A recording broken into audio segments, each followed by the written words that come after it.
We weren't expecting a band, which was quite good. The band was good. The dancing was very good. But I hope you're all replenished and awake. It's always a slightly challenging session directly after lunch, but we have a very, very interesting guest that we're going to have a conversation with in a moment. So without further ado, I'd like to introduce the Chairman and CEO of Overture Investment Partners and also the Chairman of the Board of Noma to the stage. Ladies and gentlemen, please welcome Mark Blazer.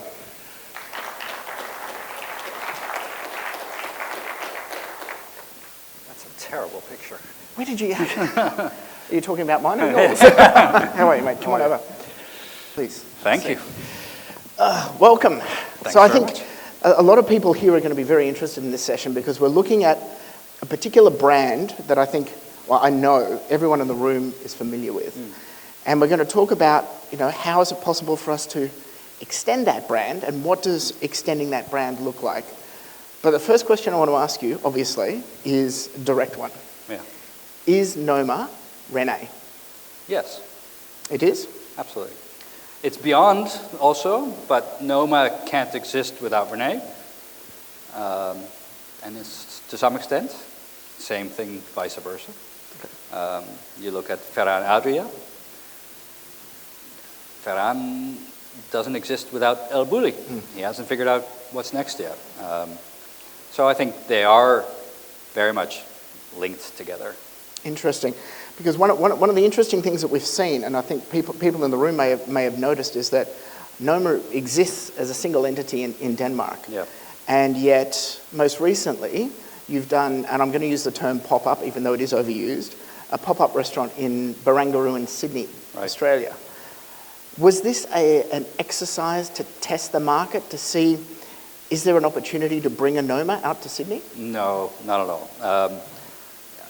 I kind of like to joke that Rene is like a movie director and I'm the producer. Right? So Rene has a vision and a dream and say, okay, Mark, I want to go do this, and you figure out how to make it happen. We did the same thing last year in Tokyo, now in Australia. So it's not for any grand design of how to expand more Nomas. There will only ever be one Noma. Okay. So that's interesting because then when we're looking at the brand, if we look back at what you created, that Nordic Manifesto 10 years ago, right.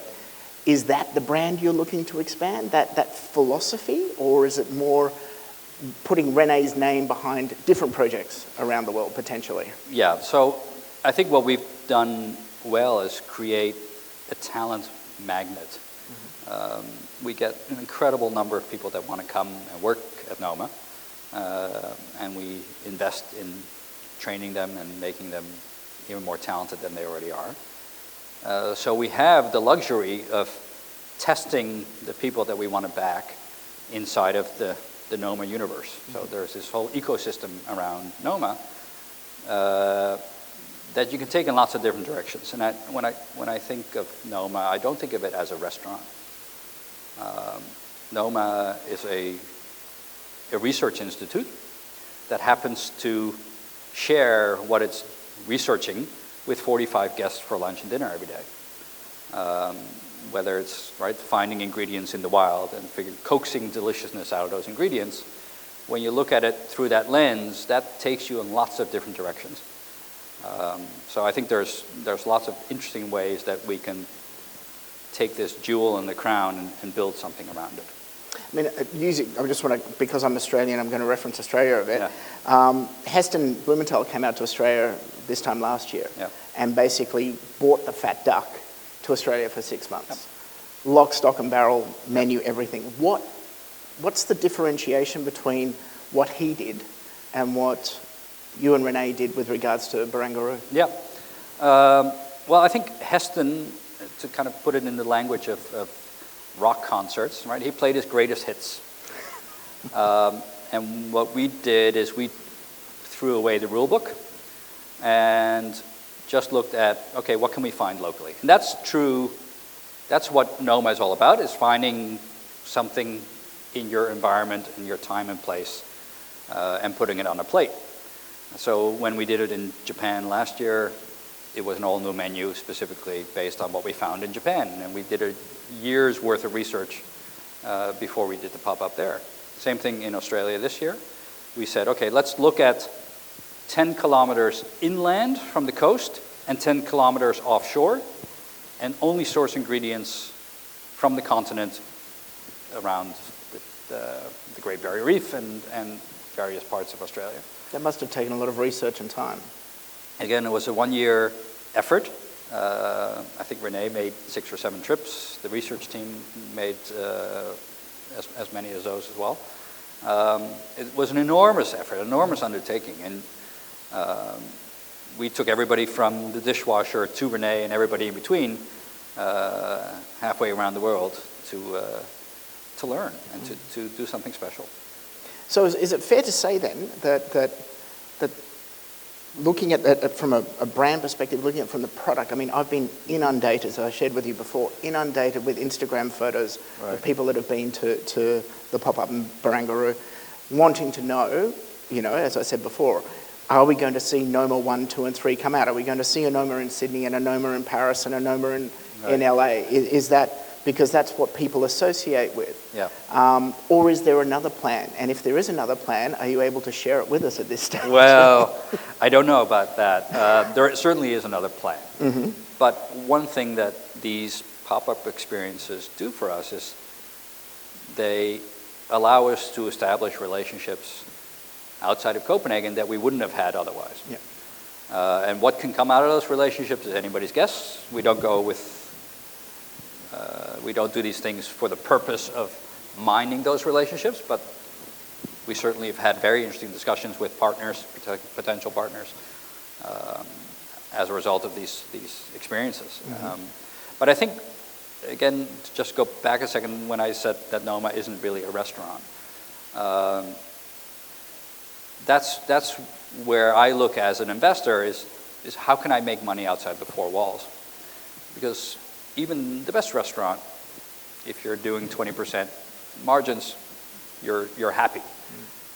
That doesn't really necessarily make for a fascinating return on equity, but it's if I can create a movie, which we did in Japan, and we own the rights with Warner Brothers of that movie, all of a sudden the Japan experience became much more interesting. Or if we write books, or if a TV show comes out of it, or products come out of it. There are so many different opportunities that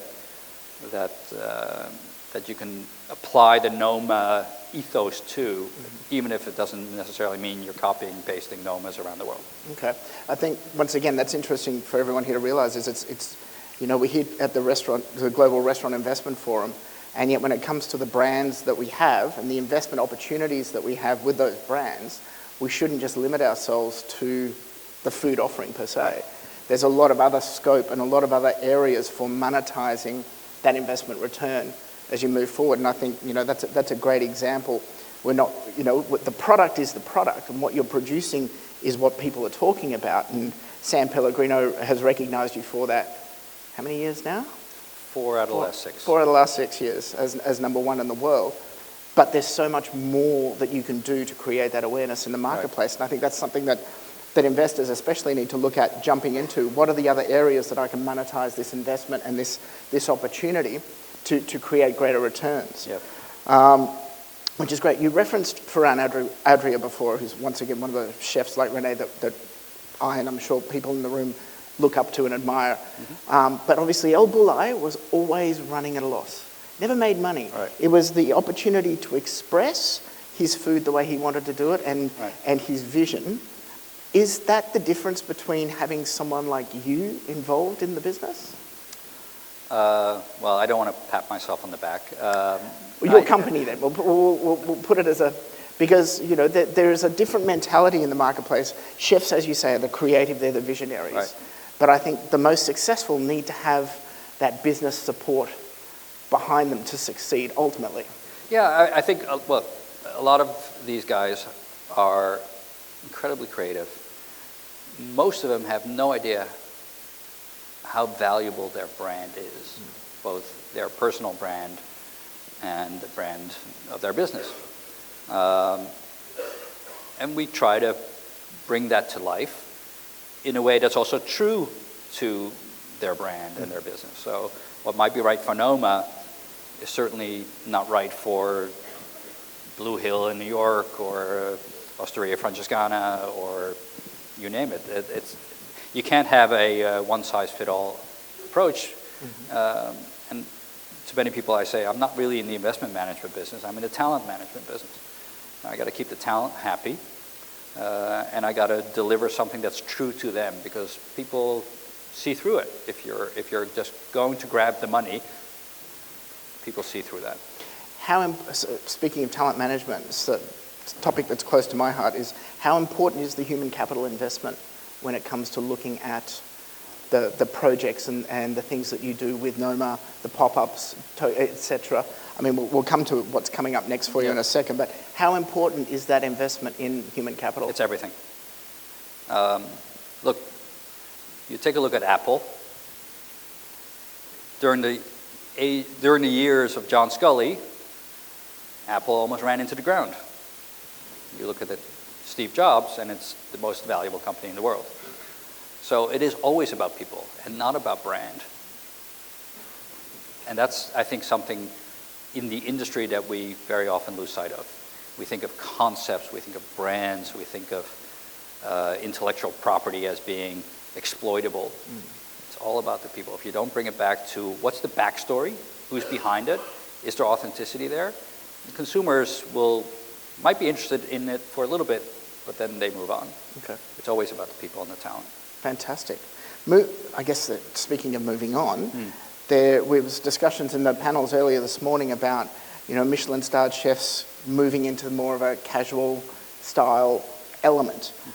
Is that something that's on the cards for, I won't say Noma, but Rene and the group as a whole with regards to the Nordic manifesto and the philosophy of delivering food that way? Maybe for the people here that don't understand the Nordic manifesto, maybe you could explain it to them. Yeah, it was something that Rene and Klaus Meyer came up with 10, 15 years ago to look at the history of ingredients in the region and try to build a cuisine around it, because when people thought 10 years ago of Scandinavian cuisine, you thought of pickled herring and open face sandwiches, and it wasn't particularly good. So bringing that to Noma is actually something that I think can be done and applied elsewhere. I think Klaus is already doing it in Bolivia, as was discussed here. So I think that is certainly a core element of what defines Noma, but it's not limited to that. So the lessons that we learn is that, right, like I mentioned earlier, we look at ingredients of a time and place no matter where we are. And when you can look at your ingredients no matter where you are, it doesn't have to be Nordic food that you deliver. So while we took Noma to Australia for a pop-up, we actually have a team at home while the cat's away who's playing in the kitchen of Noma with a casual concept called Restaurant 108. Now, we're not slapping the Noma brand on it. It's not 108 by Noma. But because we gave birth to it, we talk about it on social media. It is our restaurant with a new team. It's known as Noma's little sister. But. So the philosophy then for 108 is are you looking to appeal to a different market? Are you looking at scalability in the concept? Is this the brand extension? And will it, and how, I guess, do you anchor it to the authenticity that people still associate with Noma being the parent? Right. It's not by design meant to be scalable. It's by design, I hope, a very successful restaurant. We want it to be a restaurant that welcomes people in the neighborhood, but also people that fly in from all around the world who may one night eat with us at Noma, and the next night or next day or next breakfast eat with us at 108. So the lessons that Christian Baumann, who's our chef at 108, has learned at Noma, where he's been working for the last 3 years, can be applied to a casual everyday restaurant. Okay. And that's what we try to do. We try to look at the pantry of flavors that we create in Noma and see how we can apply that in lots of different ways. In lots of different ways. Fantastic. We touched briefly before on product. Obviously, you know, I think that the philosophy of sourcing 10K in, 10K out of a country, I think, is phenomenal.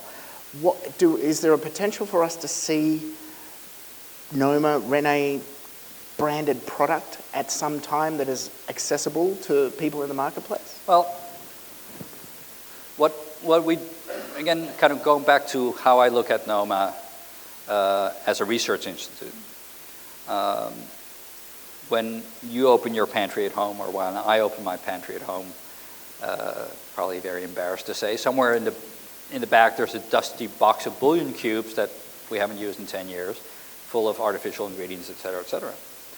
So when I look at Noma and say, okay, Rene, what's your equivalent? And we look at the pantry of Noma and see, okay, there's a jar of fermented beef paste that's shelf stable. And you take a spoon of that and you put it in water and it tastes like the most delicious broth you've ever had. So why shouldn't that be in everybody's home kitchen? So it doesn't mean that we're going to be in a supermarket near you. But again, when you look at this as through that lens of what Noma is, and it's not a restaurant, it lends itself to lots of different directions that you can expand the brand. Fantastic. I think that looking at that through Mark's eyes and actually understanding that as one of the most successful restaurants in the world is actually not a restaurant is kind of turning the industry a little bit on its head. Well, it's what chefs do, what they want to be recognized to do, is to create deliciousness out of ingredients. And that can be a very scientific process. It can be a very organic process. It's something that you can replicate day in, day out, or it's something that's new every day. So, I mean, there's lots of discussions with our friends at Michelin of what is a restaurant and what is a 3-star restaurant versus a 2-star restaurant versus. And again, when I think about Noma being a place that takes an ingredient that they get in that morning and tries to figure out how to make something delicious that night, it's always going to be different every single day depending on what you get in. And when you look at what qualifies as a 3-star restaurant, for example, right, the consistency of delivering the same experience over and over again, that's not Noma. When you have different inputs every day, you're going to have different outputs every day, and how you apply that gives you lots of opportunities. But I don't look at it as a restaurant. As a restaurant. Excellent. Well, I'm going to throw open to the floor if there are any questions from anyone that they'd like to ask Mark. No? Well, it's been my absolute pleasure to sit here and chat with you, sir. Ladies and gentlemen, please thank Mark Blazer.